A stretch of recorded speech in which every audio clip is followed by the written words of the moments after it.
Hello, everybody, and welcome to the Tardis Zone live on this Monday evening. Beautiful Monday evening.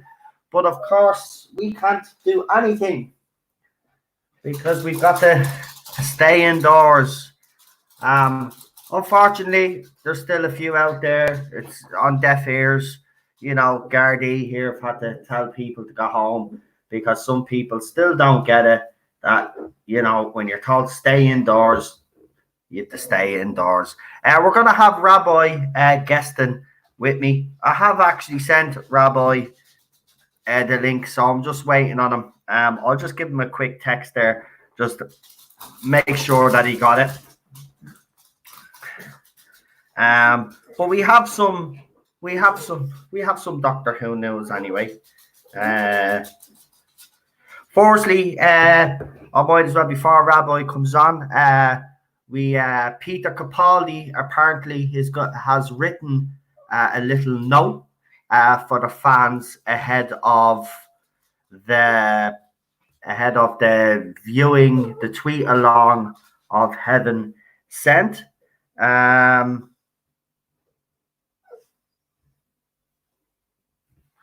there he is. For a minute there, I didn't think he got the link, but he's here. Also, Pete Matoig, Maxine Alderton have already been pretty much confirmed to return for Series 13.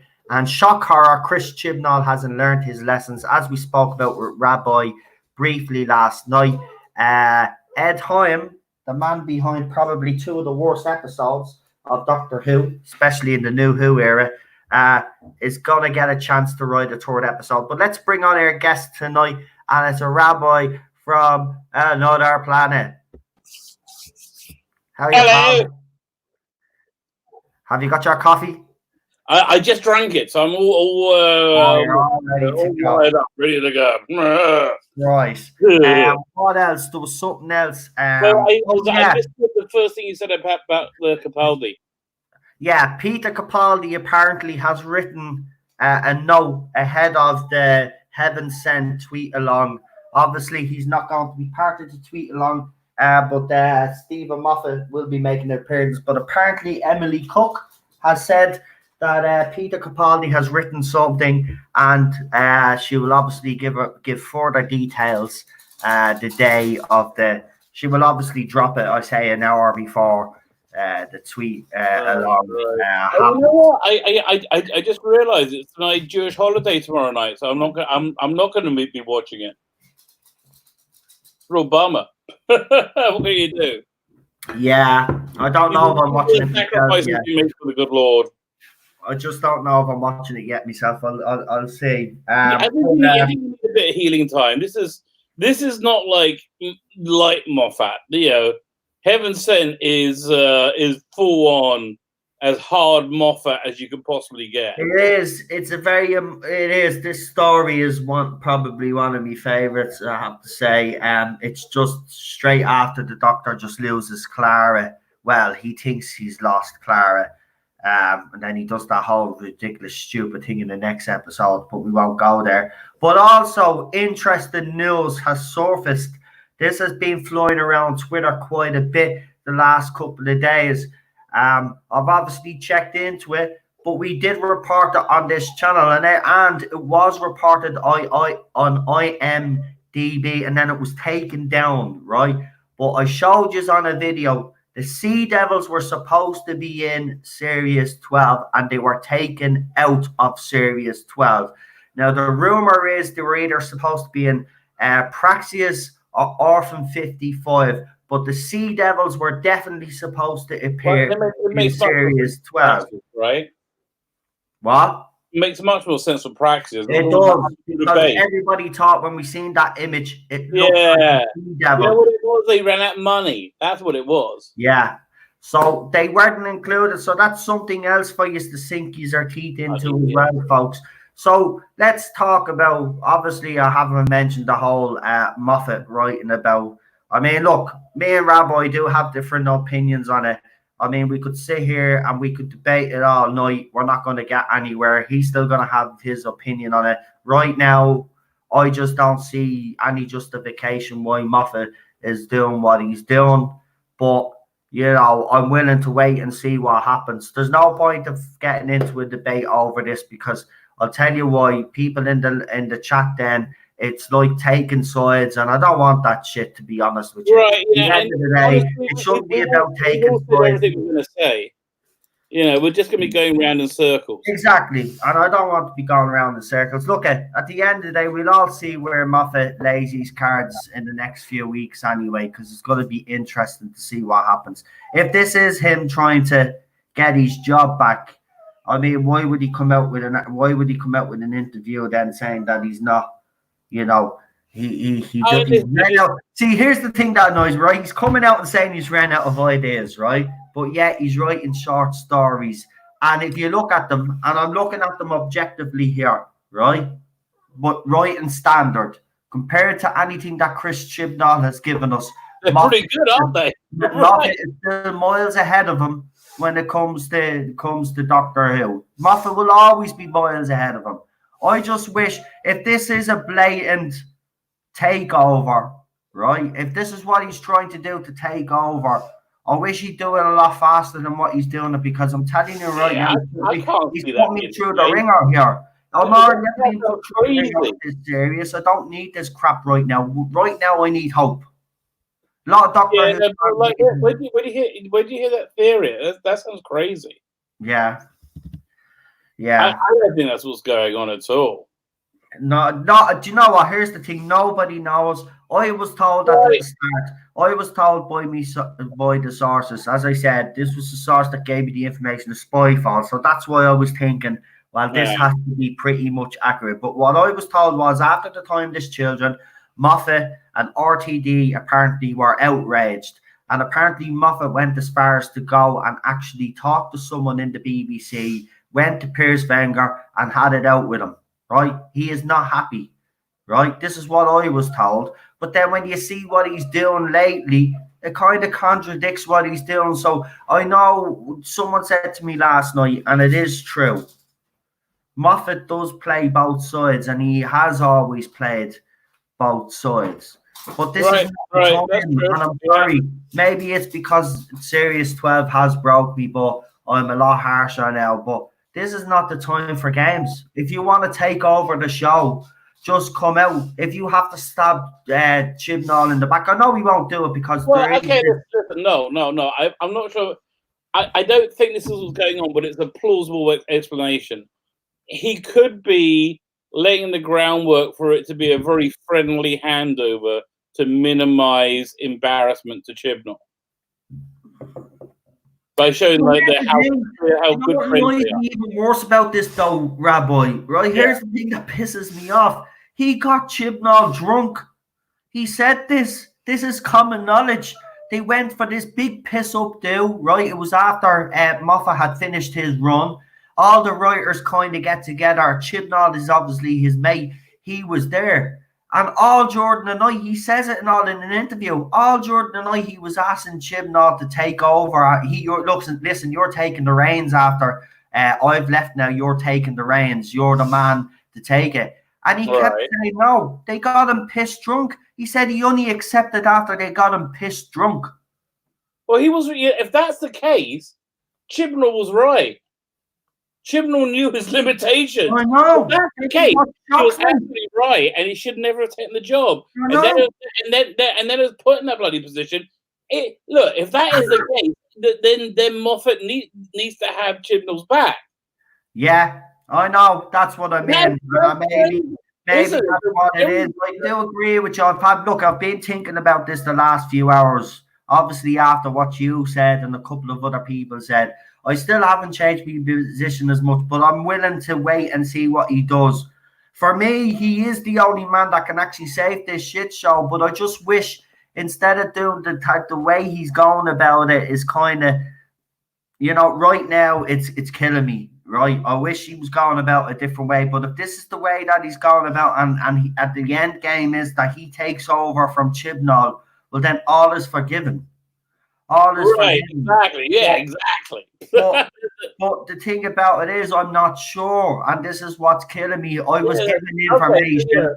And it was from the same person. Hypothetical, right? Right, go on.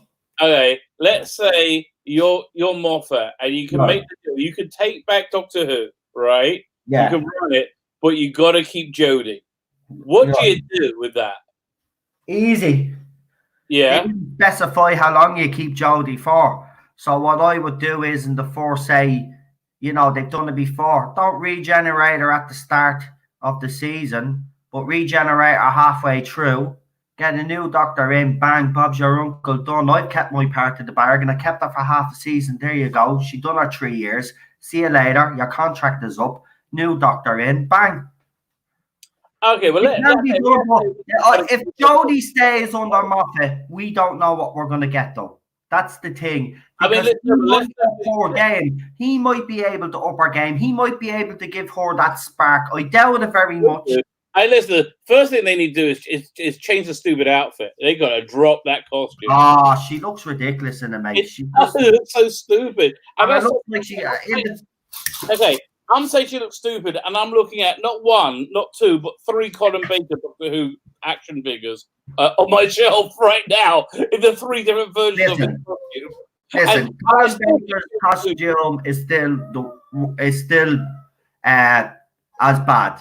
Listen, it's worse than Jodie Whittaker's costume. The problem I have with Jodie Whittaker's costume is the costume doesn't suit her at all. Peter Capaldi's costume suit her now. She needed to wear a dark costume, not a bright costume with rainbow colors and all that crap. She needed the tone. She needed a contemporary kind of costume. It didn't even need to be a dress or anything like that. It was just something elegant.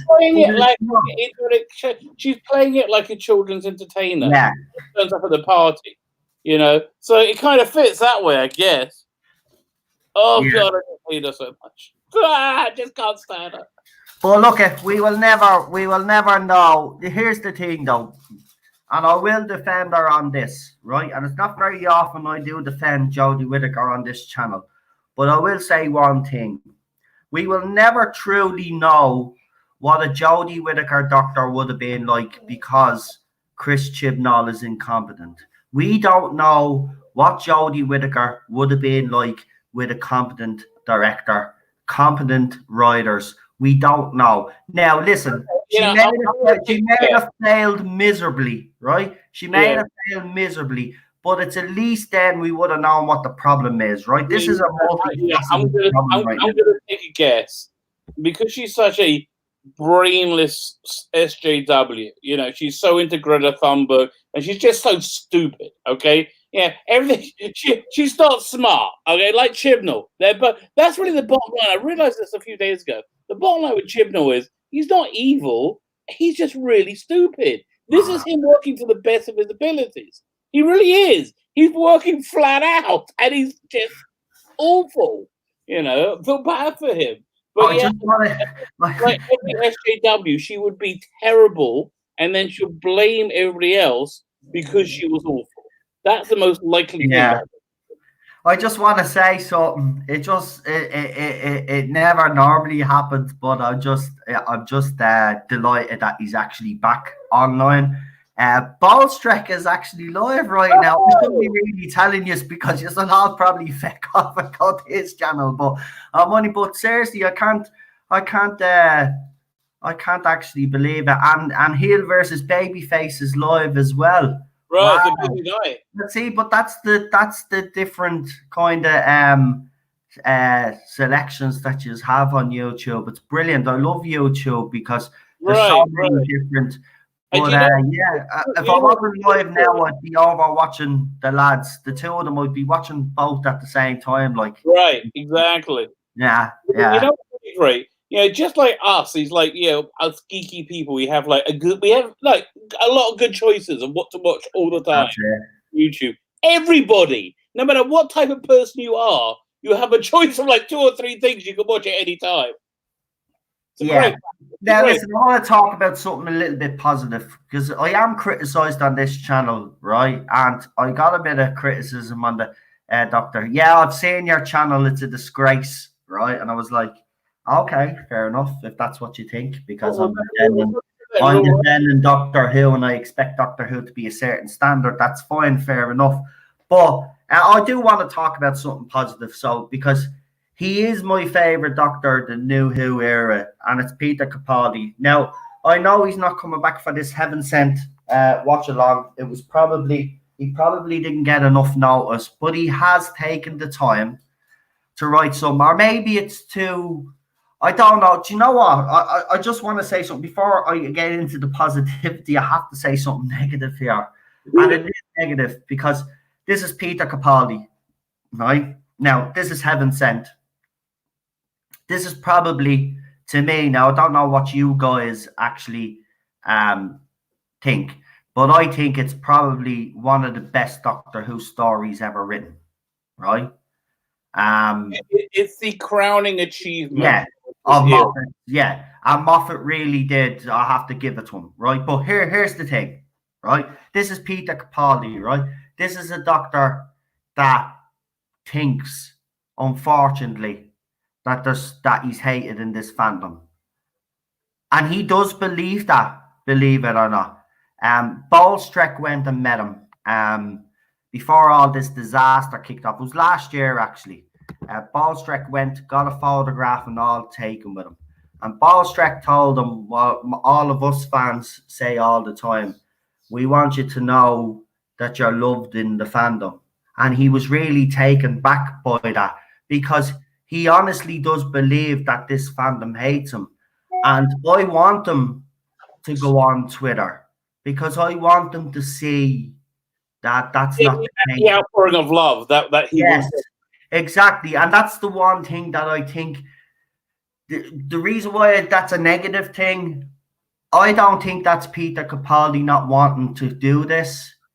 I think he's been told not to. Now, why? I'll tell you why. It's all right getting Matt Smith, David Tennant, even Christopher Eccleston, right?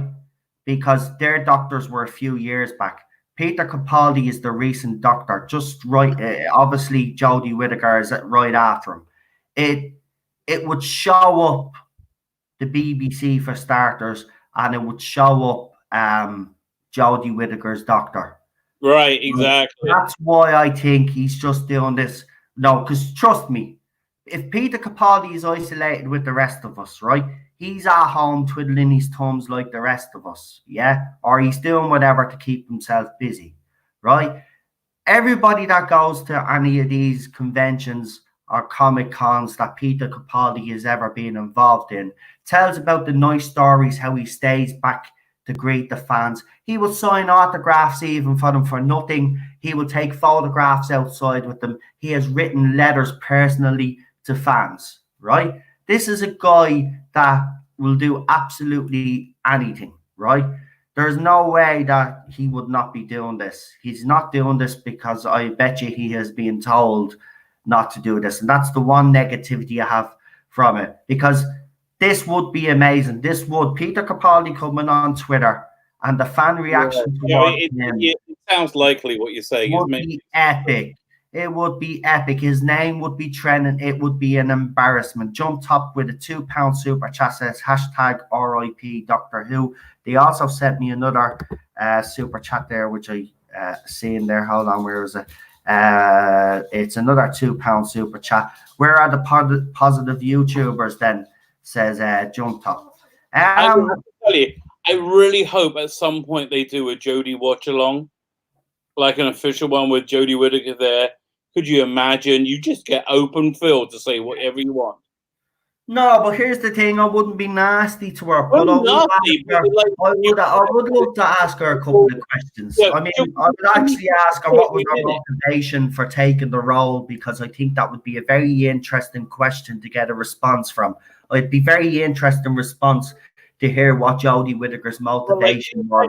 The tsunami of hate that she would get, as opposed to the tsunami of love. Yeah, but that'd be unfair. Now, listen, I've given Jodie Whittaker a share bit of hate, right? It's all right to criticize her here on the channel. But if you were to go on to Twitter, and she was on Twitter, the person you attack her, I think that's wrong. What the fans did to Peter No, Davis. I'm not even talking about personally attack her. You could just say, why are you making this choice as an actor? Why are you playing this character like an idiot? It's like you don't believe in the character.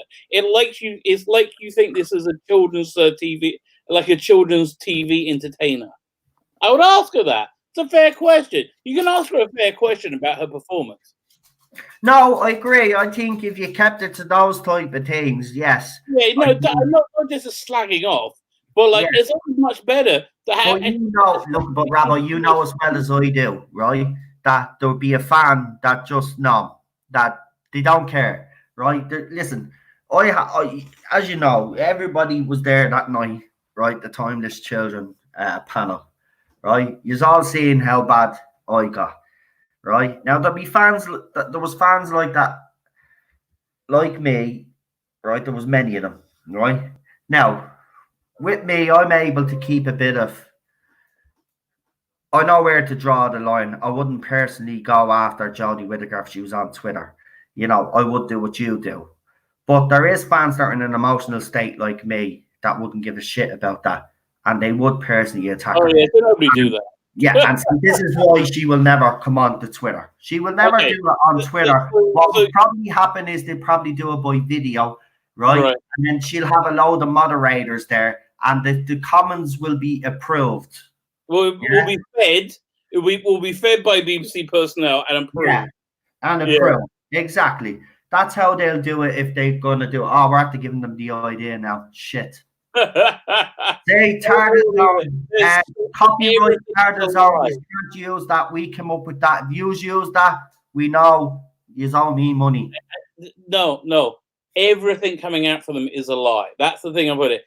Everything coming out for them is a lie, and it's so. You know, that's why I said last night. At the end of the day, they're going to have to show this Doctor Who they've insisted on making. Yeah. They're going to have to show this program, and that's the vindication. That's going to be the worst part when they actually have to show this. Like after they make everybody wait 2 years for another 8 episodes of utter shite that has things in the toilet. It's become a national joke. It has, and that's the sad thing. This show has, but you know what? Retro Doc has probably the comment of the night so far. Says if we can get social media contact info for Capaldi, we should mobilize a flood of support directly to Capaldi on a rewatch day. He needs to know he's loved. I agree. Right. I agree. I wish there was. There's fans out there. If there's fans out there that can reach out to Peter Capaldi, because he was such a great Doctor for the fans. He really I loved when he did a photo shoot. He would always be referencing back like a John Pertwee photo shoot or a Tom Baker one. I love that he knew that this is how Tom Baker posed in 1970. And I love that he knew that. It's so cool. Well, Retro Doc's comment now has been actually beaten by Colin's comment. He says, I have to slightly disagree, Noel. For a large part of the fandom, Peter Capaldi still is the Doctor. Do you know what?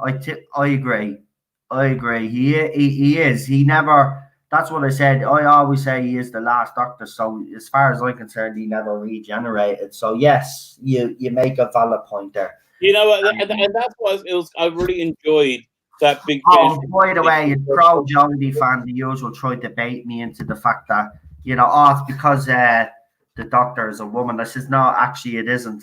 I says Olivia Colman turned on the role, and I can tell you now that even though I think it is a male role, people like me would have had no problem with Olivia Colman because we know she's actually a great actress.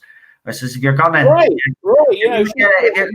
you're gonna get an actress, even though I don't agree with it, you get the best actress that you can, or you think is the best for the role. You don't go for someone like Jodie Whittaker because you don't get your first choice or your second choice. I'm sorry, if you can't get your first choice, second choice, in female doctors, then what you do then is you go revert back. You go back and you get a male. You get Chris Marshall, who was heavily rumored to be because he left the Paradise show and everybody thought he was definitely getting it. A woman out there that has some metal in her that she can portray the Doctor. Like what's the name? Ruth Wilson. She would have been perfect. Yeah. She was in that His Dark Materials. She wasn't great in that, to be honest with you. She was much better in everything else I've seen her in. She was in Luther. She's very, very good in Luther, playing the psycho girl, serial killer girl.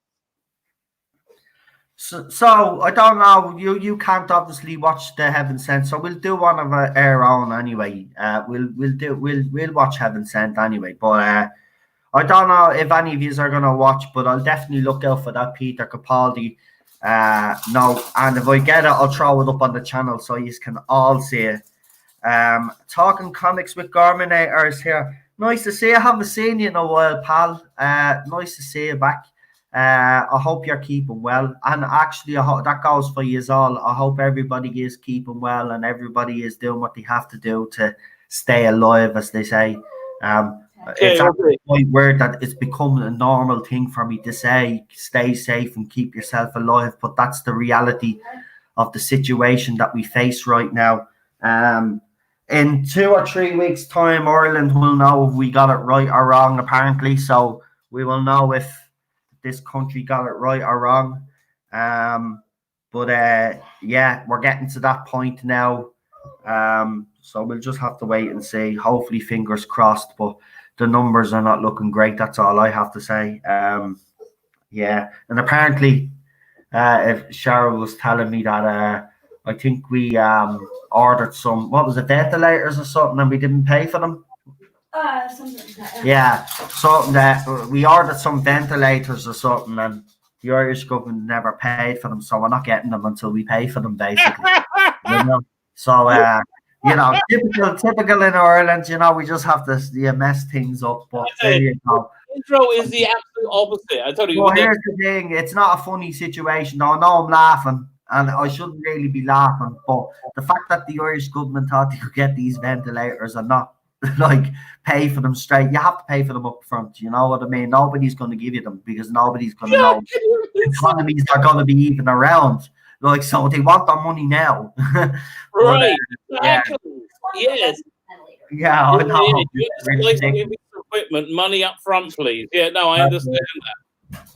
Right, let's get into the big news, though, because some big news broke yesterday, and this is absolutely ridiculous, right? So, it's already been pretty much confirmed that Maxine Alderton, I do want to talk a little bit about her later on, because there was an article before Series 12 dropped that she was a future showrunner, right? But we'll get into that a little bit later on.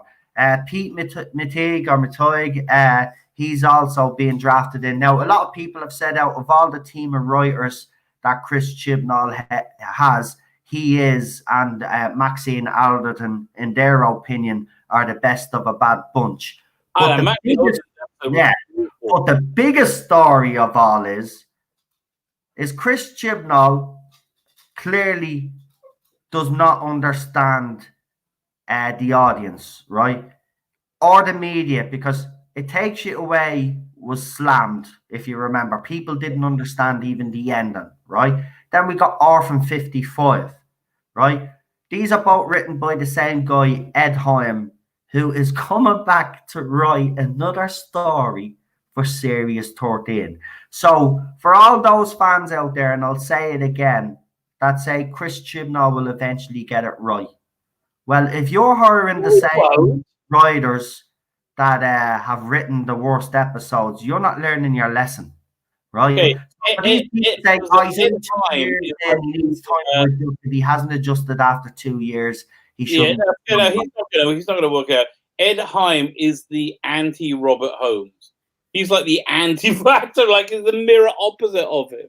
Yeah. Oh, God. He's such a bad writer. Cheryl said it there. He's so painfully a bad writer. That he is. It's just. He's freaking dinosaurs on a spaceship.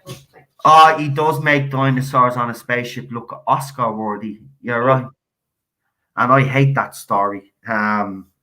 Dinosaurs on a spaceship. It's just ridiculous. Compared to what Ed Heim has written, it's a masterpiece. So again. This just goes to show you, though, that Chris Chibnall and his writing team And we've heard it from their own mouths anyway. While they're in writing the show, it's not a democracy. Remember, Chris Chibnall told us that. Also, Matt Stevens came out and said, well, while they're writing the show, they have their vision. They don't really give a shit what the fans say. That's what he didn't say shit. But I'm actually putting it out the way it should have been written, because that's exactly what he means. So, and that's exactly why it's going to be retconned away. Hopefully. But this is the thing. Chris Chibnall's not changing his path, right? So for all these Jodie Whittaker fans as well that are saying, oh, well, the writing has been bad, but he'd get it right. If, as I said, if he hasn't got it right after 2 years, he should not be still showrunner. I'm sorry. Forget about Jodie Whittaker. I'm not even bringing her into the equation. If the writing and his team are not up to the standard that Doctor Who should be up to, well, then they shouldn't be still in the job. And so even the J-Bots have found it very hard to praise most of this series, right?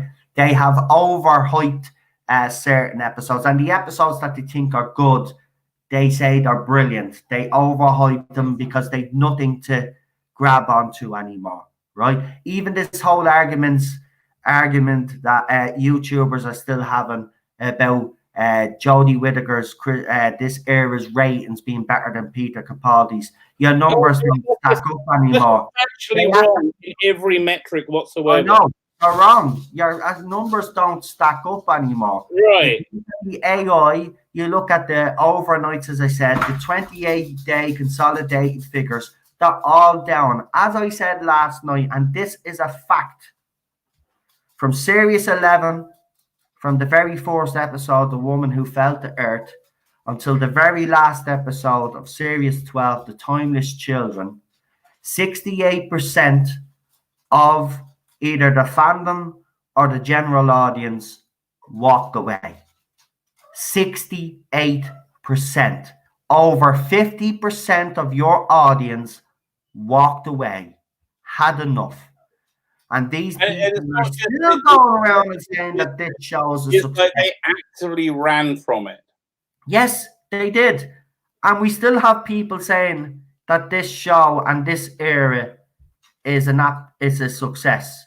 I don't know what planet you are living on. I don't know if you are on drugs. If you are, you really need to stay off them, because it's warping your drugs, they're pretty awesome drugs, because I never heard anything that can make you that crazy. Listen, no matter, look, even if it's Jodie Whittaker fans, listen, you just have to be honest with yourselves. The writing is not, forget about even what we say about a performance. You cannot tell me that writing is good enough for Jodie Whittaker's Doctor. It's not. It's not. I'm sorry, it's not. I would argue with them. I think it's too good for her Doctor.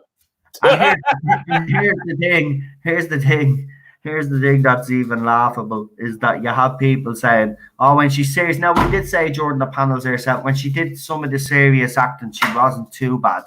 But this is what they're grabbing onto now. Oh, she's brilliant at the serious parts. I just wish Chris Chibnall would write her like that. Well, he's had 2 years to write her like that, and he chose not to. So, again... Did you see how uncomfortable she was in The Timeless Children when they reined her in and she didn't really know what she was doing? Yeah. Look, here's the thing. They all know they screwed up. Every single one of them. There's no getting around it. Everyone, and they just can't deal with it. They can't admit it. They just can't go, yeah, that didn't work out. They're probably grateful for what's happening right now, because they're hoping that they can blame it because production couldn't happen. Yeah, well, here's the thing. They won't blame. They will not take any responsibility. They won't blame COVID-19 either. Well, they're sure not going to take responsibility. What they're going to blame us. They're going to blame fans that have been criticizing this show, this era from day one. Right? That's who they'll blame. We will the ones that'll be getting the blame. They will absolutely, and you're right, they will never ever take responsibility for the failure of Doctor Who. They will never own that. That will be put on fans like me that have been complaining for the last 2 years. And I'll continue to until Doctor Who gets up to the standard that it should be. Gorminator said there is nothing about this era that is good apart from the cinematography, and that is absolutely spot on. Yes, it does. That is the only thing. Cheryl even said that as well, and that's the only thing that Cheryl has praised through this whole run in Series 12 was the cinematography, and I agree 100%. It's the only thing. Spyfall Games Part 1 fooled us all a little bit because it looked half decent. Jodie actually was a bit decent in that she toned it down a little bit, but by God, after that, they hammer it up. What, Rabbi? She was in it less. That really helped. Yeah. Yeah, you kept saying that actually. Yeah, when she's not in it that much, it's actually all right. Better. Yeah. Even at that, we're still getting crap. That's the thing. I mean, I don't know. What's your thoughts on Ed Heim anyway? Go ahead. So anyway. And by the way, guys, what do you in the live chat? And I'll throw some of the comments up there as well. Let me know what you actually think of Ed Heim's two stories. Yeah, he is. He's a modern day here. The Rabbi is going to say he's a modern day Shakespeare. Again, Here we go. Go ahead. Okay, so the gulf in talent, I would say, between Pip and Jane Baker and Robert Holmes is similar to the gulf in talent between Ed Heim and Pip and Jane Baker. Wow, that says a lot. Like he's like the, but you know, he's unbelievably untalented. But then again, he has no showrunner to direct him. You know, and they're just two dumb people being dumb backwards and forwards with each other, not realizing how dumb they are. You know, like I really would love to know on the inside who knew this was going to be awful. The Timeless Children, like there must have been some executives that went, "Well, that's gonna not be good." And like, how do they get sold on it? It's so like somebody must have seen this coming, right? It's so freaking obvious. Yeah. Apologise, and Sasha, who has been excellent ambassador. Sasha has been, and Sasha actually, I still haven't changed my opinion about Sasha's master. I do. I know he's not liked by a lot of yous, but I'm not gonna sit here and say that I don't like him for the sake of everybody else. I actually think he's a great master. I think he's the only. Well, that and what Gorminator, they're the only two highlights of this era so far, in my opinion.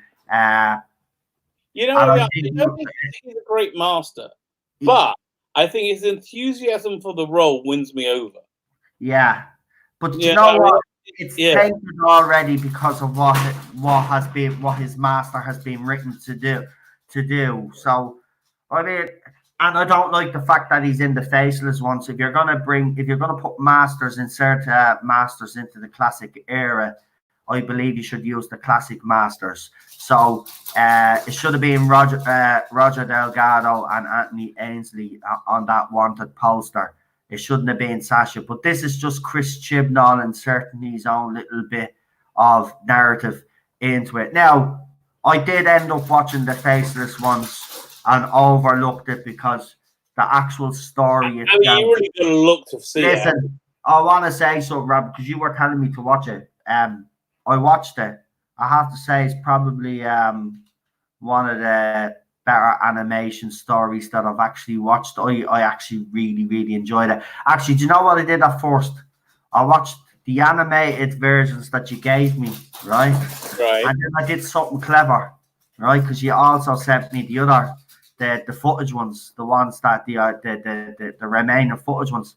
So then I did a bit like Shada. So what I did was I watched the live footage, right? The footage, the TV footage, then the animation one then for the next one. So I think part 1 was original footage, part 2 was animated, and part 3, So I did it that way, and you know what? I even found it more enjoyable that way. So we definitely have to do a faceless ones watch along, because I really did. I have to say, I really did enjoy that story. And if you haven't watched it, you know, I'm not going to tell you to go out and buy it because, you know, you're supporting the BBC. But if you can find a way of watching it, I would highly recommend it.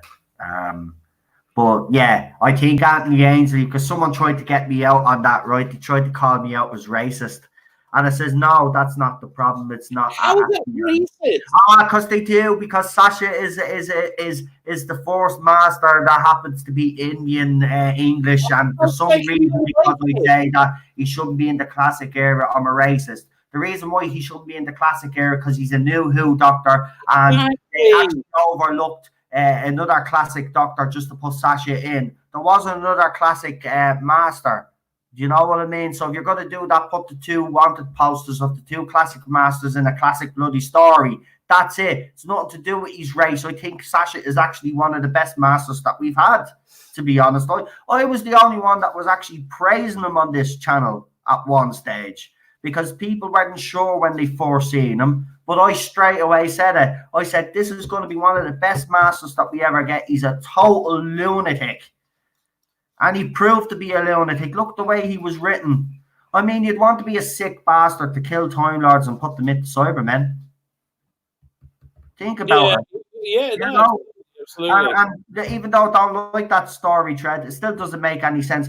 But here's another thing, actually, just before we move on to other stuff as well. But this whole thing with the fans overlooking glaring plot holes, I mean, is nobody going to explain to us, or is anybody not going to ask Chris Chibnall the question, is how dead Time Lords, and we know they were dead, can all of a sudden regenerate when they couldn't when a dead Time Lord is dead? They're fucking dead. Like us, they're dead. Right.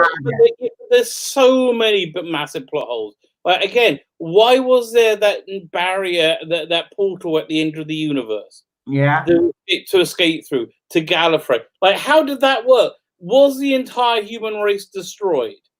It seemed to be yes. Yeah. Was the Doctor instrumental in the extinction of humanity through her bumbling it? It seemed to be yes. Yeah. It's very disturbing. By the way, I just want to let you know, I just started uploading Moonbase, Ice Warriors, and the Invasion to the server, so you can watch those animated ones. Cool, because you know I'm getting into the big time, and if it wasn't for you and a few others in this fandom right now, I probably wouldn't be watching any Doctor Who. So again, I said it a few weeks ago, but I'll say it again. Thank you, because you know. It's something that I actually need. It's helping me, to be quite honest with you. You know, it will eventually. I'll just hope I'm around to see Doctor Who great again. I think you will be.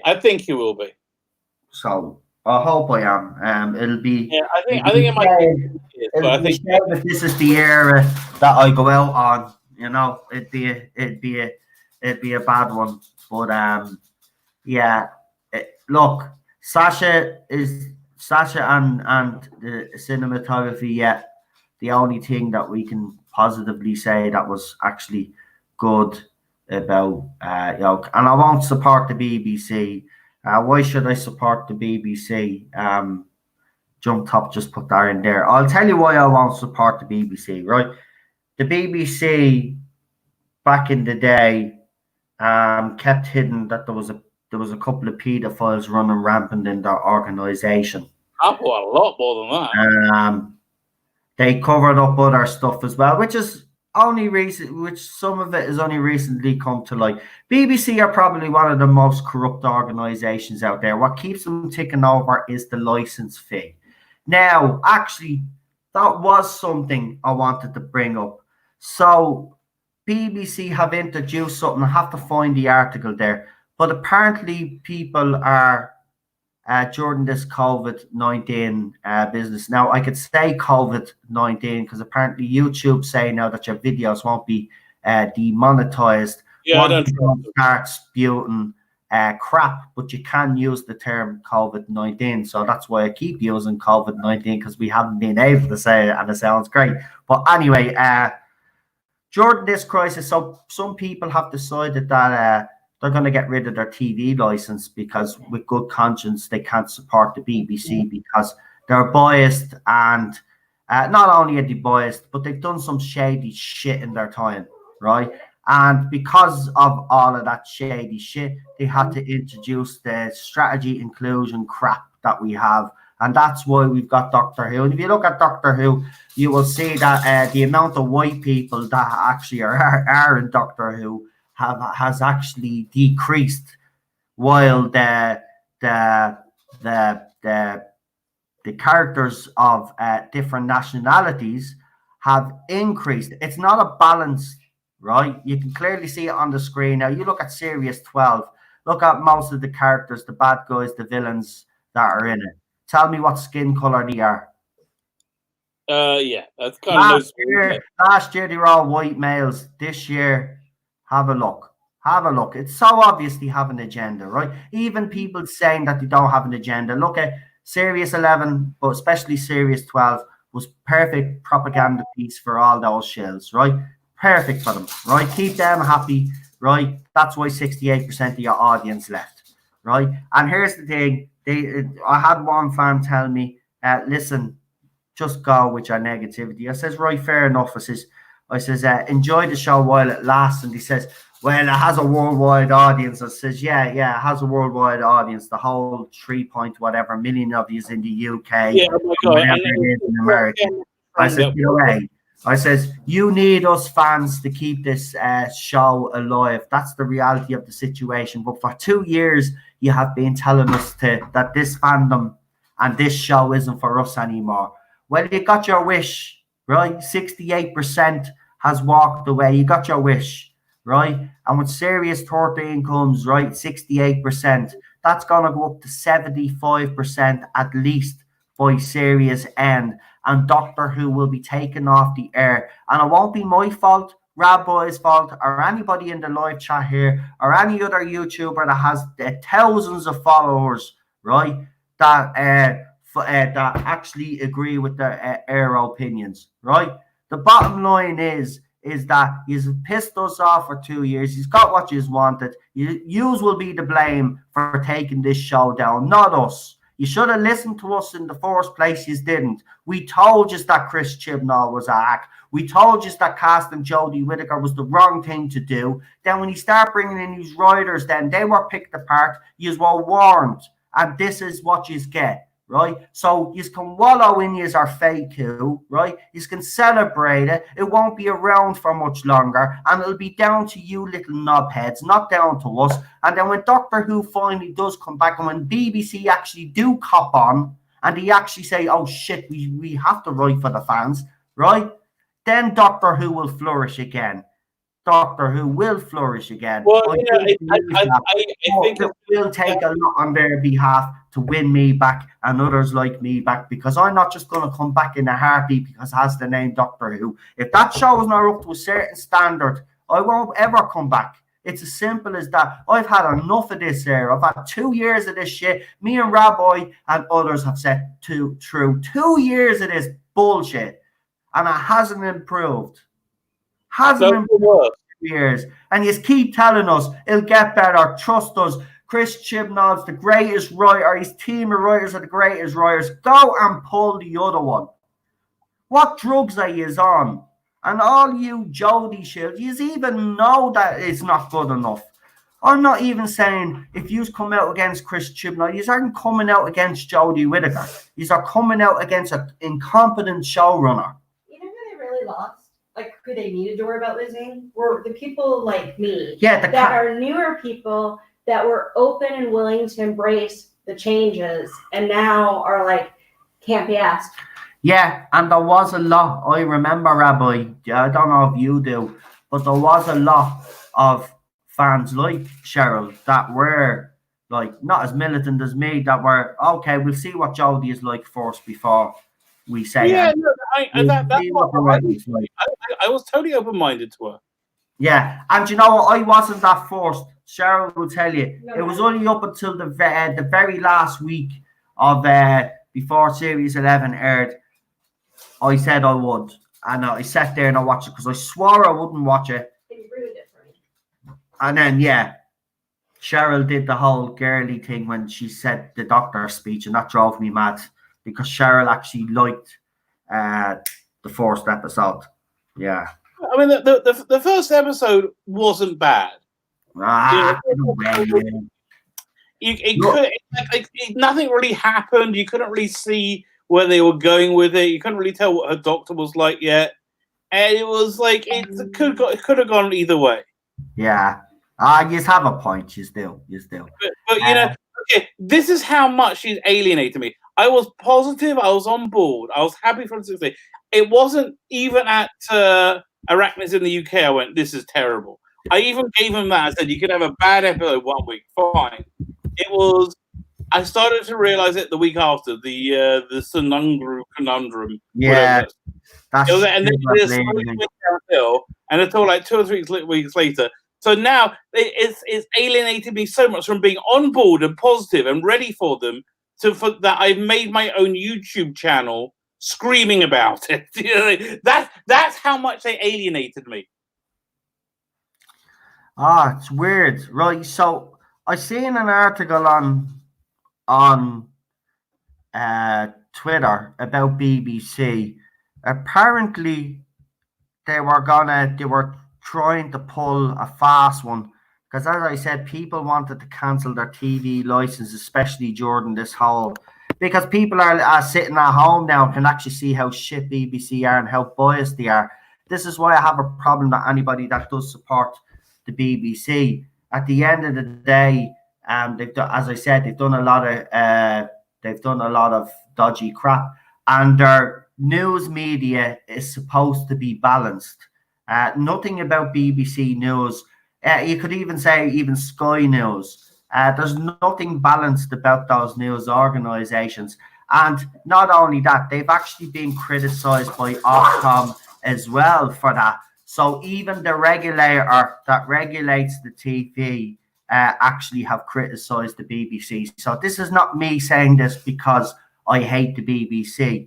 This is fact. So anybody that does like the BBC, I would question why you do, because they clearly are far left wing, and they do have these left wing politics, and it's seeping into shows like even Top Gear. They've even managed to turn a car show diverse. It's just like, right, exactly. You can't have a car show with just men doing the show anymore, because somehow that's wrong. It's the same when I watch Match of the Day. Now, I have no problem with any female commentator or a female pundit that comes on and does football, right? But I do find it like a bit weird now that all of a sudden on BBC, Match of the Day, or wherever you go and watch these football programs, that everywhere. It's like it's standard now. It's like if you don't do it, there's a problem. It can't just be men talking about football anymore. I don't know. Sorry, I'm not being sexist, but there's certain things that I like. I support women's football. I watch the women's football. I'll support the Irish women's football team here. I do. I've no problem with women playing football, women commentating on women's football. But when it comes into commentating on men's football, I don't know. Maybe I'm just old-fashioned in that way, but I believe that you should stay in your own lane. No, there's only one real solution, as I see it, right? You have great skills. We need to employ the macro. We need to find the macro and employ them to then brainwash the entire BBC so they know there is no such thing as toxic masculinity. There is no such thing. Just have them repeat that over and over again and get that into their heads, and then they'll stop all this insanity. Yeah, when they come, when it's too late, Rabbi, though, that's the problem. It's like 3 years too late now. This crap has been going on for long enough. Look nobody is saying that nobody should live their lives the way they want to live their lives. If you want to identify as a tree trunk, I don't care. I don't care. The rest of us shouldn't have to know about it. I don't go and say, listen, I'm a married I'm a married heterosexual man, I'm a blah, blah, blah, or this bleeding term, cis male, or whatever bleeding term you give me, right? I don't sing and dance about it. Okay, no. I just want to get on with my life, let others get on with their lives. If they don't bother me, I don't bother them. But you all need to want to bother everybody because you are a bunch of miserable bastards that have nothing better to do than make the rest of us miserable. Why not go and get a life for yourselves and actually enjoy what life has to offer? Because you know what? It's only a short life. You know what I mean? Do you want to be known as the person that was always the grumpy little bastard? Do you think I want to be here with Rabbi ranting and raving about Doctor Who every week? No. I'd rather be sitting here talking about everything great, everything, but we can't. Because the joy is just being sucked out of it by all these people because they have to sing from the rooftops all the time because their lives, I don't know, they're all insecure. In my opinion, and this is just I have hope for you though. What? It seems pretty likely that CBS Viacom are going to have to sell off Star Trek to somebody because their assets stripped right now, and their stock price is tumbling. Right, so it's almost certain they're going to have to sell off Star Trek. It's their only real saleable asset, I think. So that means somebody who likes Star Trek and who wants Star Trek is going to get Star Trek, which means by the time the season 13 of Doctor Who comes out, tripling down on their nonsense, you're going to get Star Trek being made at the same time, which is going to see a massive resurgence in popularity. And so they're not going to have the argument, well, it's had its day, no people aren't really into science fiction. There's going to be a massive resurgence in Star Trek popularity exactly at the same time. Yeah. That is good. And it's going to be freaking hilarious. Right. Yeah, unless they can't make it. Again, it's all on this Chinese media company. I can't. They're playing it close to the chest, but if it goes down, forget it. All bets are off. HBO Max. It's actually a shame what's happening in there. $1 gazillion million into Westworld, which actually this season is freaking marvelous. They turned the gazillion million dollars into Westworld, and it's tanked in the ratings. Because it went broke in season 2, and then it had a year and a half off, and they came back, and nobody's watching it.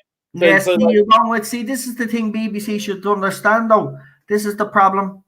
Even then, when they do course correct, these shows find it very hard to win back their audience because Westworld is a great example of that because they course corrected. I would say they've done a 180 from where they were in season 2. They're really very sorry. That's what I want you to know. Right, it's too late. We have to address though another bit of, I suppose, what we kind of want to do for these little streams that I do with Rabbi is kind of like, I just want to pick around the things that I've seen online that have kind of either made me giggle, angry or stuff. Rabbi then as well. Actually, I will ask you if there's anything you've seen, but there's one more thing actually I want to bring up because a lot of fans have been talking about this. And again, I don't defend Jodie Whittaker that much, but I see a lot of fans have been lately, I won't say criticize is the word, but they've had enough of our videos, basically. They don't want her to come out and do any more videos. Please, just keep quiet. Some people are saying they're cringy. Now, I will say that the message that she is giving is important. Now, the one criticism I do have of the videos is that she can't keep still for 2 fucking seconds, though, can she?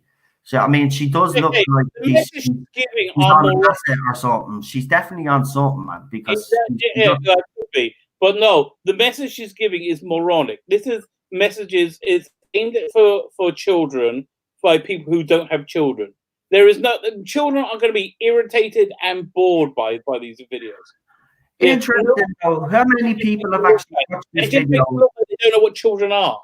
Do you know how many views this video actually has, though? God knows.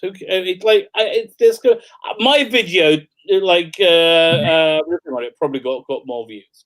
yeah, probably right. But guys, so is it time, because I want to ask you this, and I'll ask you this, Rabbi. Is it time for Jodie Whittaker to shut up, or would you like her to do something else? Or do you think that, because we don't like her, some of us don't like her because, she has been the reason why you are giving out. Are we being unfair? I think that's the question I'm asking. Are we being unfair? Are we being too harsh? Well, no, honestly, no. They got this like propaganda wall that they're pushing out that everything is normal. Jodie Whittaker is completely accepted. Everything is fine. Everybody is happy with Doctor Who. It's just this wall of propaganda they keep putting out, and so I feel obligated, and on more so now than before, that every piece of propaganda they put out, we should be putting out videos calling them out, even though there's so bloody many of them. It's not our fault. We're just responding to their bull crap. It's and that's the thing I do. Fans that criticize us, exactly. Listen, I wouldn't be sitting here complaining if there was if getting everything right. Shut up, Jodie. You've done a terrible job. You've pissed off most of the fandom. You've done really badly. At this point, just shut up. Just shut up and just keep out of everyone's radar, and we can forget about you. Every time you pop up showing, oh, I don't know what I'm doing at all with this role. Hello, Kitty Winks. Oh, you've got to keep in contact with your relatives. You're locked in a motherfucking house with your relatives. Nobody wants to keep in more contact. Oh, God, and I thought I was harsh. I actually, as I said, the video is irritating, but I think the message that she's trying to convey. Crap. What do you think, guys? Do you agree with Rabbi?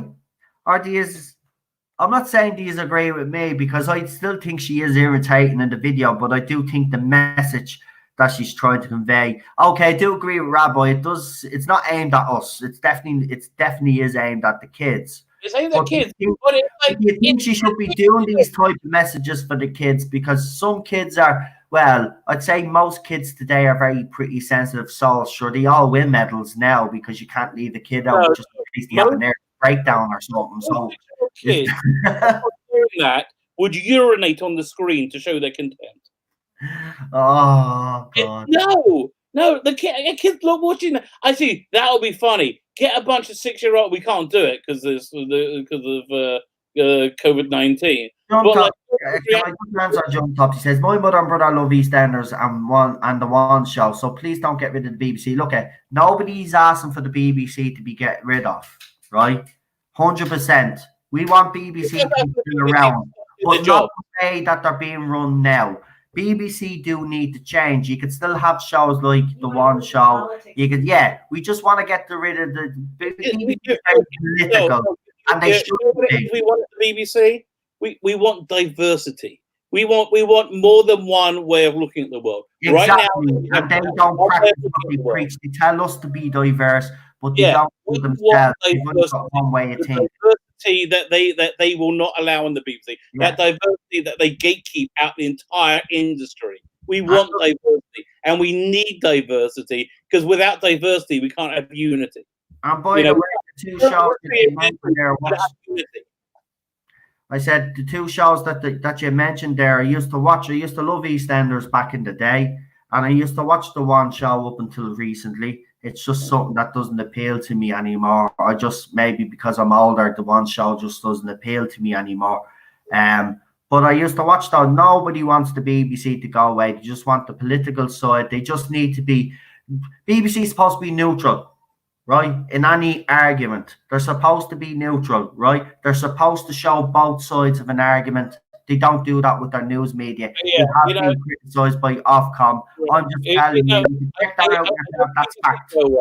I want Piers Wenger to go away from the BBC. Yes. Yeah, we want a lot of people to leave the BBC. Yeah. You never know. Jodie might take them away in our TARDIS, and they might disappear and never come back. Do us all a favour. Yeah, I want Gareth Roberts to be the next showrunner. Oh, he would be an interesting choice for the fact that he was cancelled by the side. That side. That's why I want the next showrunner. He's gay and conservative. It's like he's like kryptonite to the SJWs. He shouldn't have been cancelled. Listen, I covered that whole situation, right?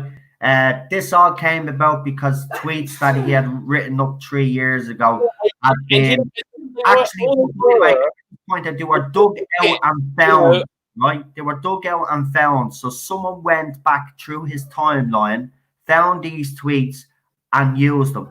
I know a couple of the people involved because I was told who was involved, right? I'm not going to mention their names because at the end of the day, I don't want to get into that whole situation. But let's just say that the two of them are on Twitter and the two of them have one of the loudest voices on Twitter in the Doctor Who fandom. They're nasty pieces of shit, to be quite honest, for what they did. These were jokes. The funny thing is that this Garrett Roberts, as Rabbi has pointed out, he's gay. So the jokes that he was making, you know, nobody had a problem with them 3 years ago, but all of a sudden you had. See, this is what I don't like. You don't cancel someone for what they said 3-4 years ago if nobody had a problem back then, which nobody did. But all of a sudden, someone felt uncomfortable. Now, you all know who that person is because she couldn't keep her mouth shut because, you know, it's all about her feeling uncomfortable and that she didn't want her story part of this book if Garrett Roberts' story was part of this book, right? And because she felt uncomfortable, Garrett Roberts was actually which one was it? You can say it. Probably you said it. You can say. Yeah, it was Susie Day was the writer. So she was writing. It was a book, Doctor Who. It was a book full of stories. Yeah. She was one of the writers, along with Garrett Roberts and a couple of others that were writing stories for this book. And because these tweets. And there was another person involved as well. By the way, this was coordinated. They wanted Garrett Roberts out and they got him out. There has been certain people that have been threatened to be cancelled as well. There's a nasty underbelly at the BBC and there's a nasty underbelly working outside the BBC that are actually influencing what's happening. Some of these nasty parasites even start going after Big Finish to actually question how many female writers they actually have. Right, Big Finish sweating, and you can tell they're sweating. Yeah. So there's something, you know. This is what I'm saying. I don't like these people, and this is why this channel will always be around, and I will always call out these people. Now, I have been called all types because I supported Garrett Roberts. I still support Garrett Roberts. I will always support Garrett Roberts because they were jokes. 3 years ago, they didn't cause offense. Just because some little snowflake got offended. Oh, by the way, you look at this person's Twitter account, they have a rainbow. They have their tongue stuck out with a ring in their tongue. Short hair, glasses, dressed like a man. Typical idiot, feminist idiot. Bleeding safe space and snowflake. That's what she is. That's So I hate them all, and this is why I'll always. Did you know what? Last week I had a bit of a wobble. I said it was game over. Yeah, Moffat coming out has changed things. Yeah, but Rabbi could be right. There could be something else. But you know what? I'm not going to stop fighting these little twats because these little idiots are not going to get away with it. And you know, I agree with you. Garrett Roberts just to piss them people off. And you know what? He would choose the right people, though. That's the thing. Yeah, exactly, because he knows Doctor Who. Them off, but the one thing he would do, he loves Doctor Who, so he would actually pick the right people. He'd probably bring back Murray Gold or Shockers all and bring us in someone that can that would probably even be better. But I would have more confidence with him taking the show. Do you agree with Rabbi? Garrett Roberts for showrunner. Don't be afraid to say if you support Garrett Roberts or not. It doesn't make you homophobic or transphobic or wherever those safe space and Snowflake was saying, right? Don't mind them. They're idiots, right? And they don't actually speak for the whole fandom, by the way. This is the thing that BBC need to realise as well. And they are idiots. They think most of the fandom is on Twitter. No, we're not. No, we're not. Most of the fandom actually sit at home, don't give a shit. I'm not on Facebook because 68% of your audience have walked away. So explain that one. And again, the rate of decrease, the rate of loss has increased. Yeah. That's really bad. What do you think Christmas special? Are we looking at, well, we don't know if it's a Christmas special now because they keep saying festive special now. So they've changed it. First, it was supposed to be Christmas. Now, all of a sudden, the wording has changed now, festive. But with all this corona virus going around, do you think they will just because they, in their logic, because they're thick, they will think if they have any sense, smile on fans' faces if they put it on Christmas Day? If they have any sense, they'll wheel it out and they'll regenerate her at the end of it, like we think they're going to anyway. And then they will start with a new doctor. Well, hold on. Can I ask you all this as well? And I'll ask you, Rabbi. Okay, Jodie Whittaker regenerates at the end of the Christmas special or festive special, whatever. But we're still left with the problem, right? Like we're still going to have Chibnall. So, in fairness, I've asked this before, but it'd be interesting now to see how everybody would answer. I know how most people answered at the time, but it'll be interesting now to see if they've changed their opinion. So if you had a choice to get rid of one Christmas, it was the last time, bang, nada, gone. But here, this is why I think Chris Chibnall is not going to be sacrificed because he's already assembling his writing team. So Jodie does look like if one does go, well, look, if the companions are going, but then Manip Gill has basically confirmed she's staying. And if she's staying, then Jodie is staying. But if there was a chance of one of them to go, who would you choose right now, Rabbi? Over who? Chat choose. Would you choose Jodie Whittaker to go? Do you think she's doing the most damage? Or would you choose Chris Chibnall to go? Chibnall has to be the one to go. Right. So Rabbi says Chibnall. Let's see. If you get actually somebody competent, let's say the Stephen Moffat comes in, right? Yeah. He has to keep Jodie for a year. Yeah. Stephen Moffat will be able to educate her into how to play this role and then work a way of writing how they're going to redefine this Doctor to be workable. And I think it could be done for a limited number of episodes. But right. I think this brings me on to another interesting question now. See, it's great when you bring someone on because you said something there now that's making me think of another question.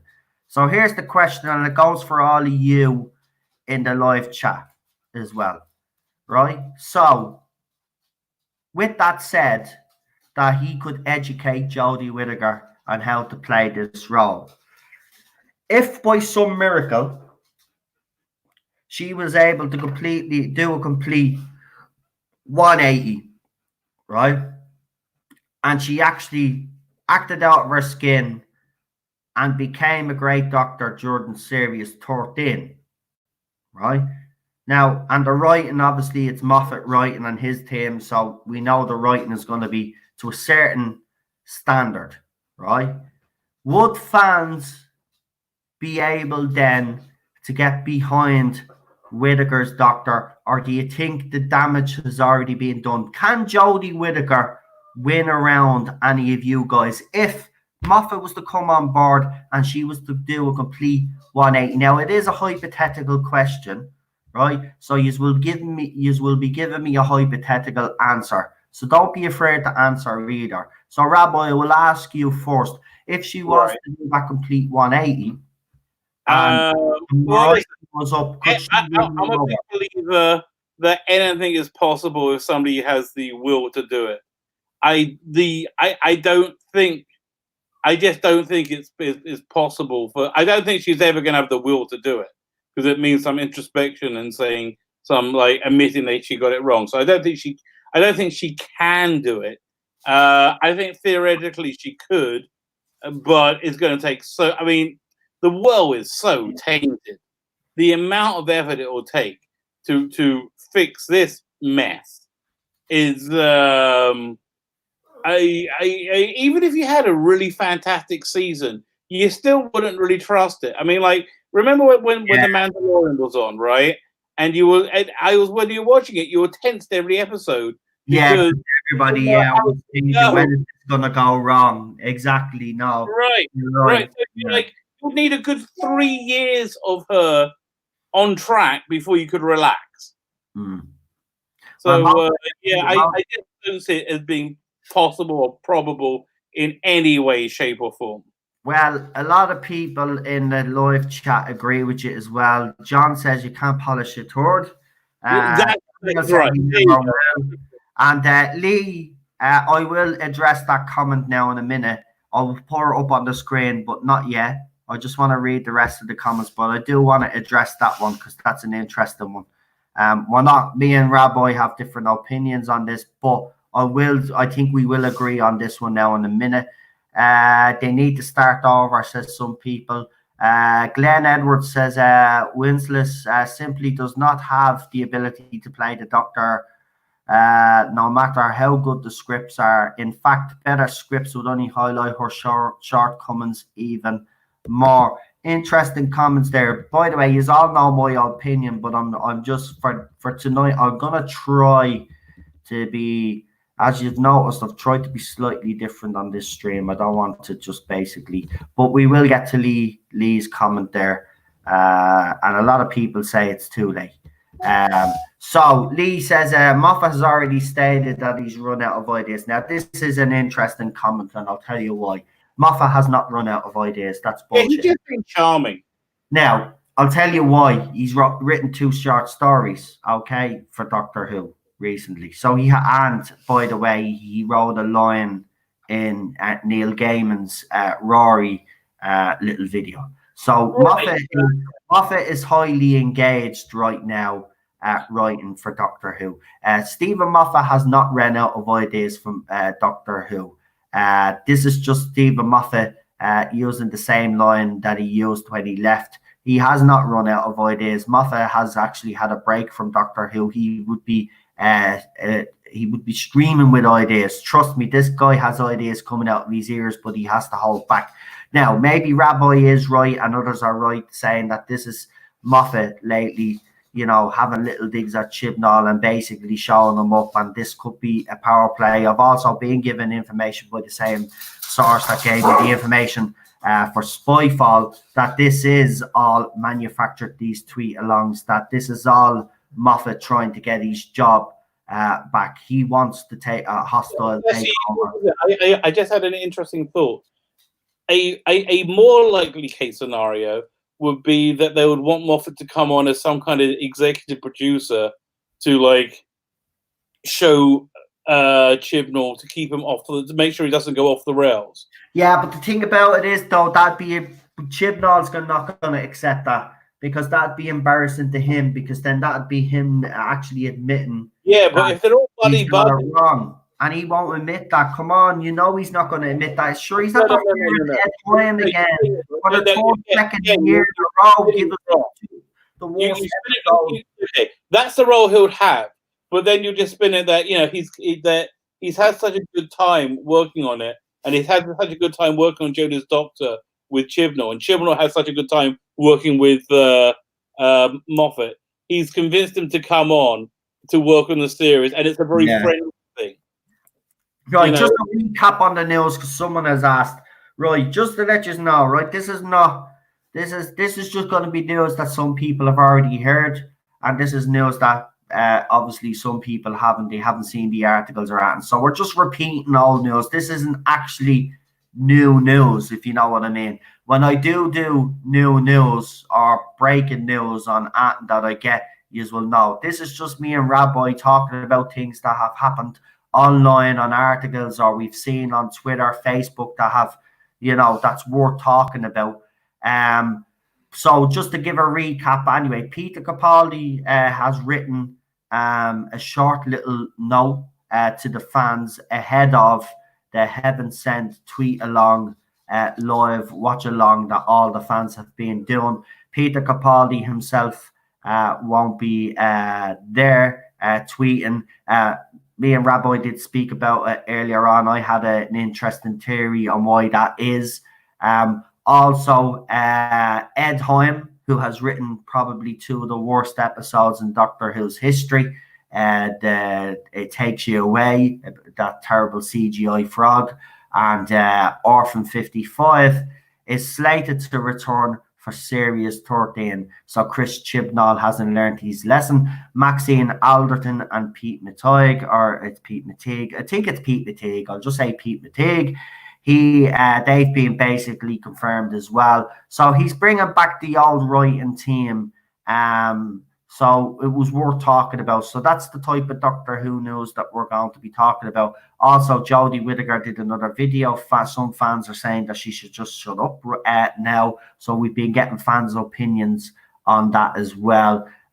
Just basically this, as I said, this stream is just basically stuff that I've seen. So now that I've talked about everything that I've seen, Rabbi, is there anything on the internet, Doctor Who wise, or anything else that you've seen that's worth talking about and highlighting, and we can talk about it and get everybody else involved? And Rabbi's channel's going. Don't forget to subscribe to Rabbi's channel, by the way, and all the Facebook groups that Daniel throws up as well. Daniel, do us a favor though, will you? Because I want to actually get the Irish Geek promoted a bit more. So if you could actually throw up the YouTube channel and plus the Facebook group as well.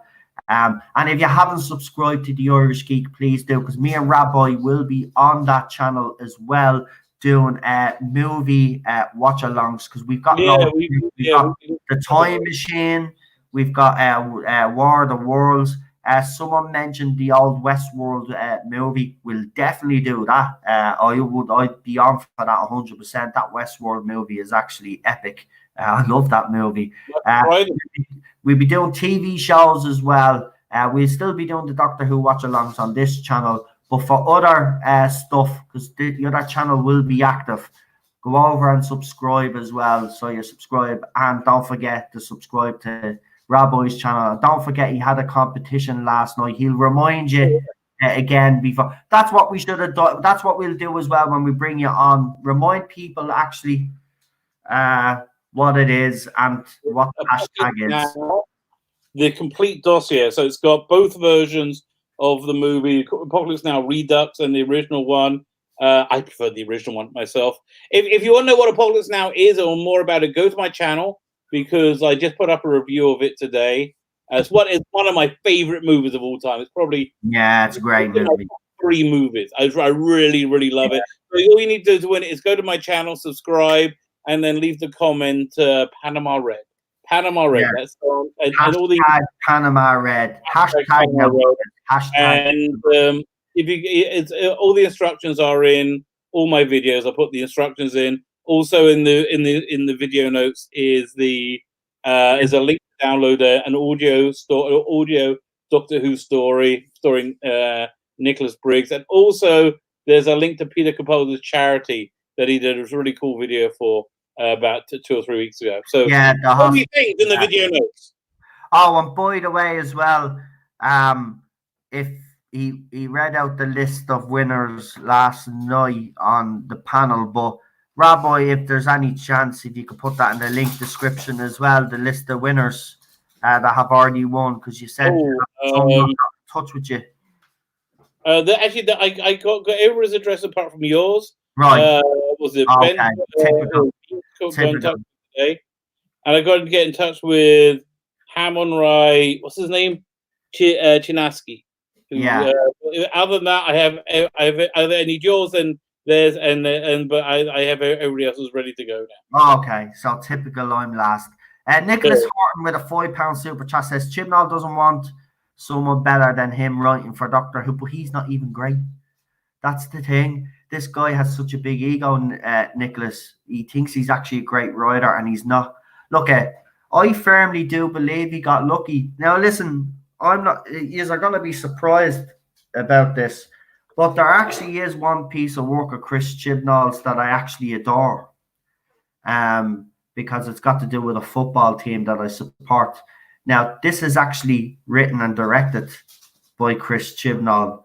It stars David Tennant, and it's absolutely beautiful piece of filmmaking. If you haven't seen it, it's about the Munich air disaster where the Manchester United team, most of it was wiped out due to a plane crash, and the movie is based on that. So it's based on fact, so we can't really mess it up.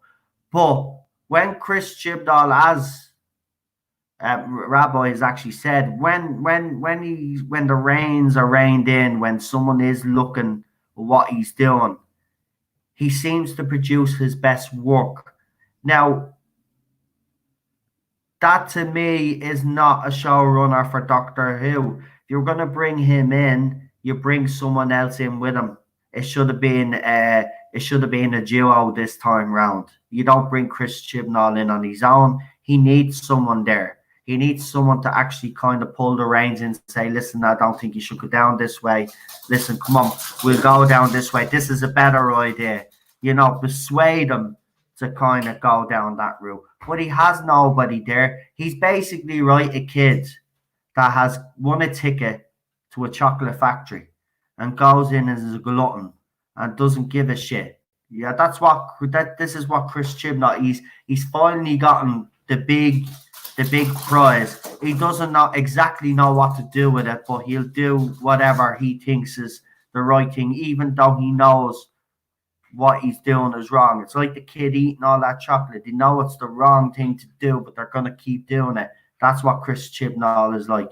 And that's why he'll keep hiring the same bloody shit team of writers, because he does has that ego. He does think he's the best of the bunch, but unfortunately, he's just as poor as the rest of them. And someone really needs to tell him that, but there's nobody there that actually has the balls to tell him. If I was actually working for the BBC and working around the Doctor Who production team, I'd call him out. Even if I lost my job, I would still have the integrity to call him out and say, listen, you've basically shit Doctor Who down the toilet. You're an utter disgrace. I'd be sacked, but I wouldn't care. I'd go off my chest.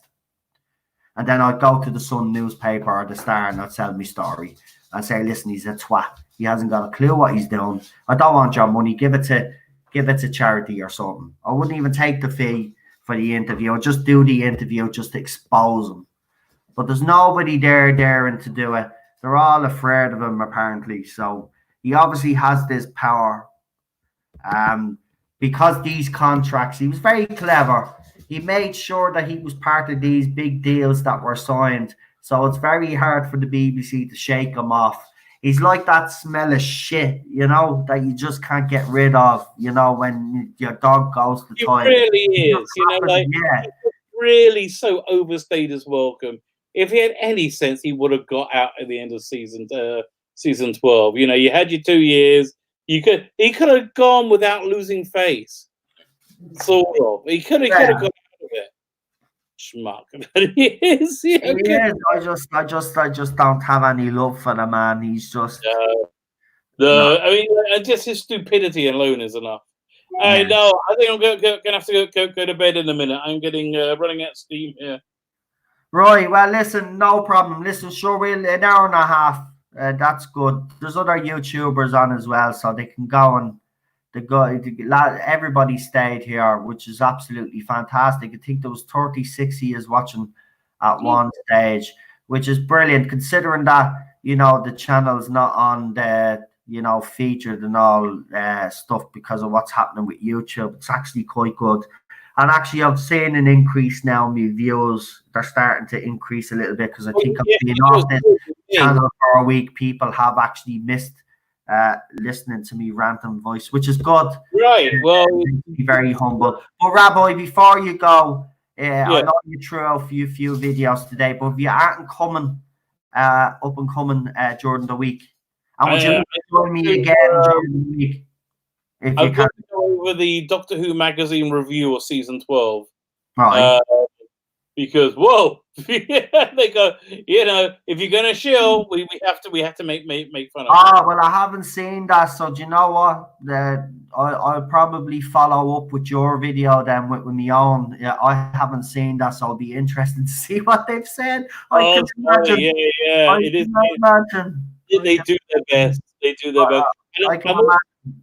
I'm also starting a new thing when I'm trying to highlight new comic book creators who put their Indiegogos on. So I'm going to do one tomorrow. No, sorry. I said you deserve a clap for that. Well done. Actually, I just want to say something as well. Gary from Neurotics actually came through on his offer. So for anybody that doesn't know, Gary offered a comic book owner, if they could prove that they were a comic book owner and the comic book store was still open, he would give them $1,000. Well, a comic book owner got in touch with him. Obviously, everything was above board because Gary gave that comic book owner $1,000. Now, I know it's probably not much for a comic book owner, and that's what Gary said himself while he was given the offer. I know it's not much, but it might help you out with rent. But for a YouTuber to do something like that, where's the people in the industry themselves? Where's their help? YouTubers like Rabbi. Now, I'm not huge into comic books, but I will tell you one thing. If I will come out and support comic book owners and highlight Rabbi, I have no problem doing that. You just point me in the right direction and I'll start doing streams on that, because yes, I think the comic book industry right now needs as much help as it can get. Right. So fair play to you and Gary. And I know he didn't do it for anything else but the love of comics, because he understands comic book stores because he has one himself. Well, he had one. It's a running joke on his channel. Oh, Gary used to have a comic book store. Or did you have a comic book store? Yeah. So, yeah, well done, Rabbi. Seriously. So if anybody in the chat is in any other chats and they got people doing like a Comicsgate book or they're on Indiegogo, if you can point them in my direction. I've got an interview going up with a guy tomorrow. It's a fun-looking book, by the way. You should check out the interview. It's so that's coming up. But I really want to do more of those. So if anybody is in the chats anywhere else, and anyone's got a book on Indiegogo, crowdfunding, get them to get in touch with me. Perfect. And you heard it here. And by the way, if some of you go on to Gary's stream later on, just let people know in the chat, because there does be a lot of comic book writers in the chat. Just let them know that Rabbi is willing to bring them on, get them out there, get them noticed, get them the support that they need, because 100% it needs to be done. Listen, same. I will do streams. I've never done streams on comic books, to be quite honest with you. I wouldn't have a clue with half of the things, but I'll bring a person on and say, listen, tell your story. Tell us what your comic book is. What I did. Right. So that's what I'm down with you on that one. I think that's a wonderful idea. That's brilliant. No, seriously, man. I'm not just saying that is because the comic book, I've been listening to Gary's streams. I haven't been there live, but I have been catching up on them. So he's been, been watching his streams and staying informed. It's actually quite sad what's happening with the industry right now. And you know what? When you have comic book creators or content creators coming out with Safe Space, Snowflake, and all of these and then you get Gotham High. That's why the comic book industry is in a state. One of the reasons why I really like this comic book that's going to be on my channel tomorrow is it's really sexy. You have the really hot heroine who spends most of the time naked with like little bits of smoke or bits of wires over her bits. So it's just still PG-13, but there is a lot of fun. No, that's it. That's it. Even Anna, that Star Wars girl, she did the cover for and some other illustrator then. Obviously they were jealous, but they were criticizing, and then you had some feminists saying, "Oh, you've just sexualized the bleeding." No. Do these people not understand our market? This is the way comic books have always been. That's why you have an industry in the first place. I think these people look. If you want comics to conform to the way that you want, as Rabbi said earlier on, or as I have said on this channel. I don't think Rabbi said it. I don't know. Maybe I'm just making up things now. But I did say it, right? I did say if these people want to live like that, they want comic books like that, they want cinema like that, well then find an island, find a continent that nobody uses, whatever, right? Go and live on that and then see how long your society lasts. It'll be boring. You'll be bored, shitless, and you will want to come back here because there's a bit of excitement and things to bitch about. Because when you have nothing to bitch about, then you will find something to bitch about, won't you? So you will never be happy. So this comic book injury is a shame what's happening there. And really, I'm not connected like most people are. But what I've seen is this is the reality, right? And this is what's happening with Doctor Who as well, though.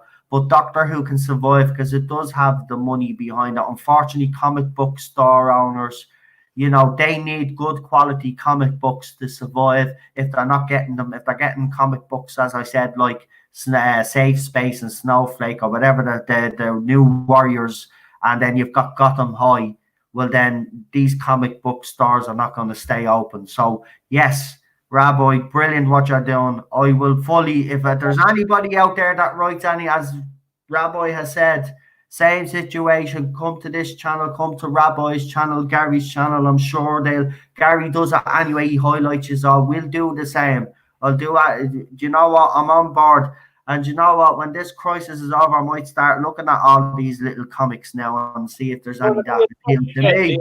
This is where the fun stuff's happening. Well, I just wanted to ask something in the chat. Leland Gaunt asked, is there a Yiddish insult to describe Chibnall, or is it time to add a new one to the dictionary? Though the description for the word for Chibnall is a schmuck. He's a schmuck, which means it's a penis, but it's actually the top of the penis. To be specific. And if you were to meet him in conversation, I see him in the street, you would say in Yiddish, "Geh pfeifen." "Geh pfeifen" means go whistle, but it more was it colloquially translates as F off. So so there you go. Literally, Leighton, I hope that answers your question. Right, and with that, listen, this has been a fantastic stream. Me and Rabbi, obviously, as we said, we've been talking. This is obviously not part of what we were talking about, but I have actually enjoyed this stream, so maybe we'll actually do this again. Listen, when are you free again, actually? Because I know you're not free tomorrow, aren't you? Right, I was just about to reply to a problem being, I'm so sorry, I forgot there's a Jewish holiday tomorrow, so I'm not free. I'm offline tomorrow. Right. Yeah, we have to work. The next time there's a watch long, yeah, totally jump on board. We'll do it together. I really do apologize. I only just remembered today. Sorry. Well, so basically, other than tomorrow, I'm free all the time. Other than on Friday nights. Well, I'll tell you what. There'll probably be something. Well, there will be.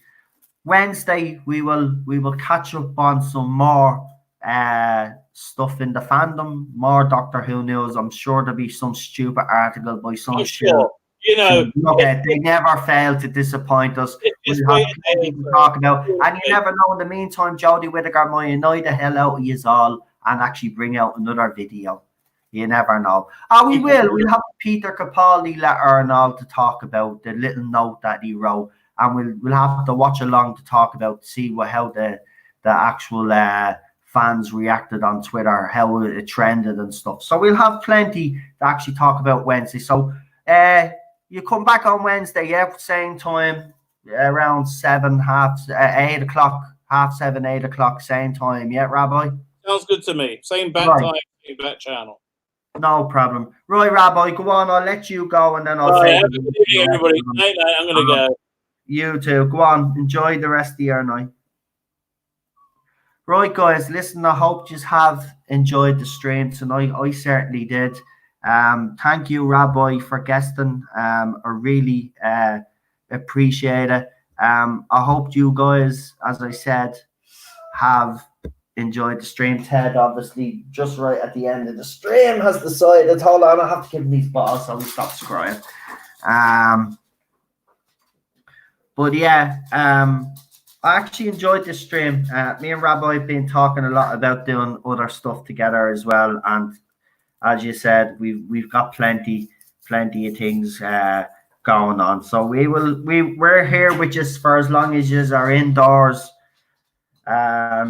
And you need someone to listen to. You know, we're always here for you. Don't worry about that. And yeah, so yeah, I'm looking forward to see what Peter Capaldi has to write. I have to say, I'm a bit excited about that. Because obviously, I hope it's Doctor Who related. I hope it's got to do with his character. But again, I wouldn't be disappointed if it's a personal message to the fans. If it was, actually, I'd probably be even more. I'd probably get a bit emotional about that actually, because a personal message, thanking the fans or something or whatever. That'd be lovely. But but Stephen Moffat will be back. So that's tomorrow. So I don't know. I still haven't decided. I still haven't decided whether. What do you think? Do you think I should do the watch along tomorrow before I go? Right. So we'll give it 2 more minutes. Right. Let me know. I'll see. Just say yes or no. Do you think I should do the watch along tomorrow? Heaven sent. Yes or no? It's Tuesday tomorrow. It's tomorrow, yeah. The watch along's tomorrow. So Crystal says yes. So we've got 1 yes. So I'll give you all a chance to comment now. So get you our comments in. Because if Crystal is the only yes, then it's a yes. So I want to hear your opinion. So do you want me to do the Heaven Sent watch along? We've got another couple of yeses. So Rachel says yes. Why not do it? Says right. It looks like everybody is saying yes. Right. Okay. Right. Well then we'll.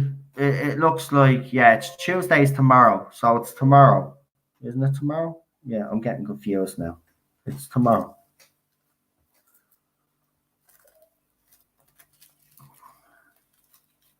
Right, I'll do it because it is my favorite episode.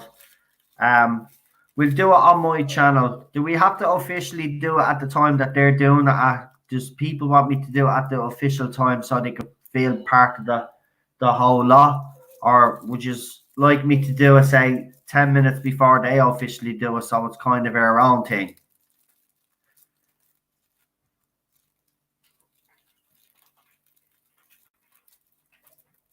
Because, listen, we'll just do it at the time, Fecca.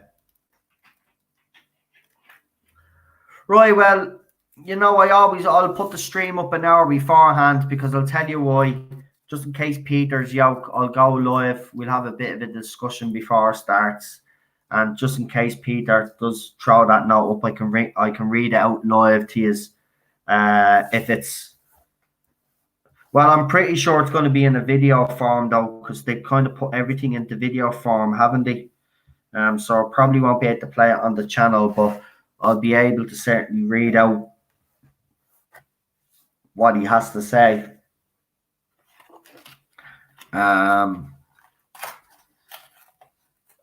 Yeah, that's what I'll do. Yeah, Derek, if you want to come on with a couple of other guests, we'll bring on, just do a little pre-show before I bring on my guests for the watch along. That's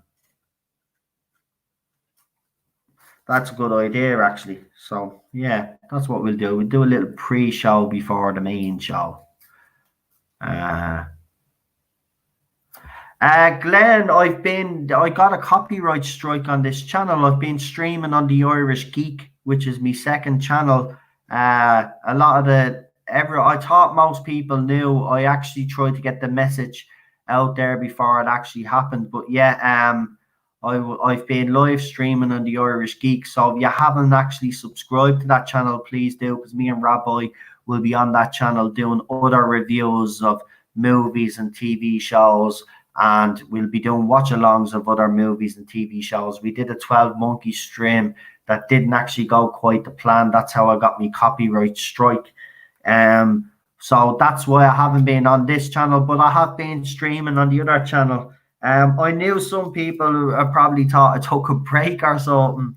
But don't get me wrong, it was kind of nice to take a break from the main channel a little bit, because the shackles were kind of off on the other channel. But yeah, it's good to be back. It's good to be back on this, because I have to say I miss streaming on this channel.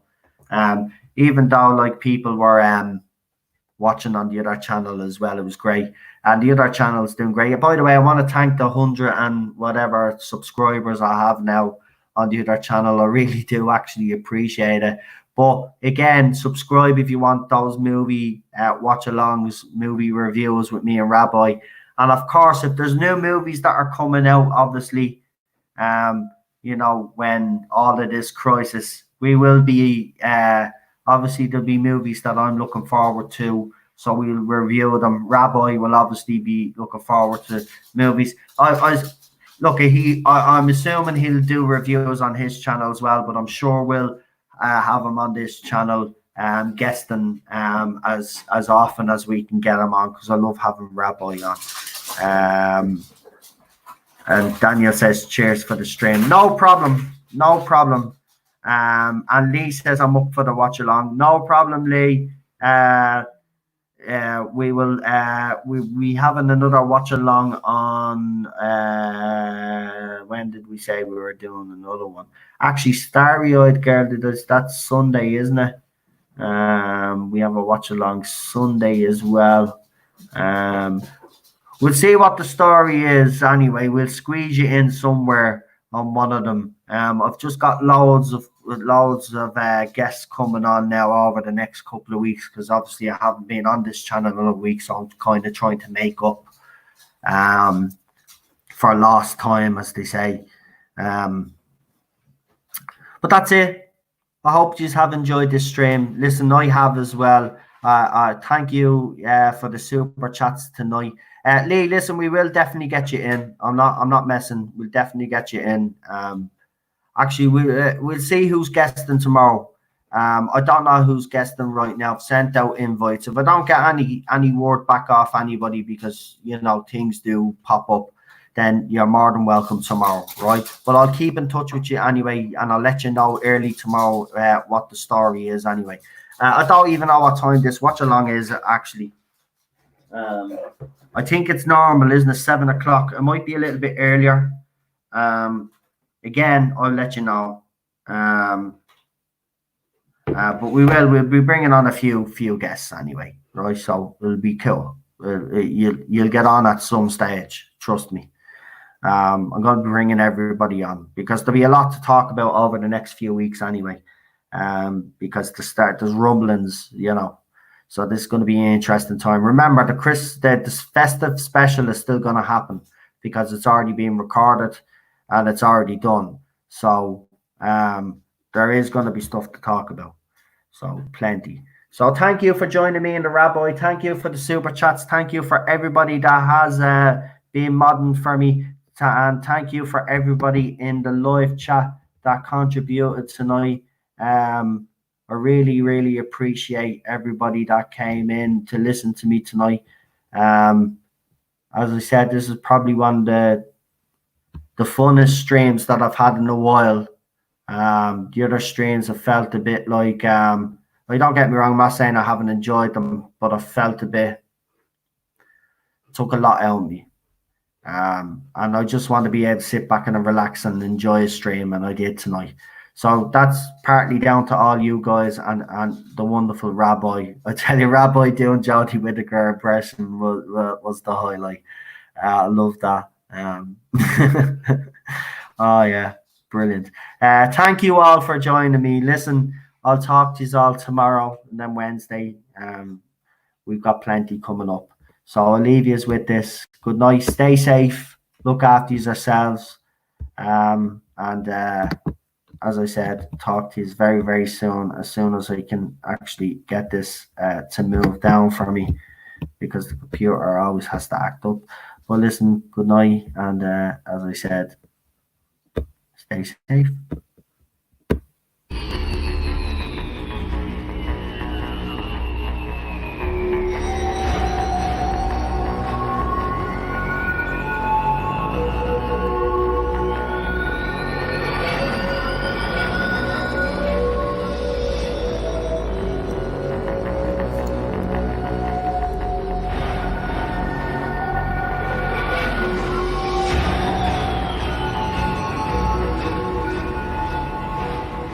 Night, folks.